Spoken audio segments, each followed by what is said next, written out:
Narito na tayo sa itong bundok nito. Ito ay sakop ng Paluan, Occidental Mindoro. Pagkatapos itong bundok nito na Mamburao na po tayo. Mamburao, Occidental Mindoro. Yan.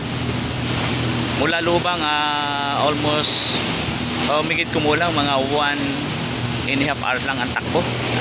Malayo pero ang tuloy ng takbo na tuloy. Medyo mabagal pa raw ito kasi medyo marami kaming sakay eh.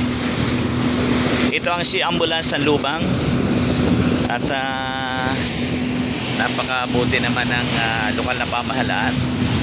Siyempre kasama din ng gobernador ng nasabing lugar at talagang may ganito. Napakaganda. Ayan, Paluan, Occidental Mindoro. And after this, Mamburao na po. Again, ang inyong lingkod, nagpapatrol. Bababa na po at baka malaglag pa itong ating cellphone.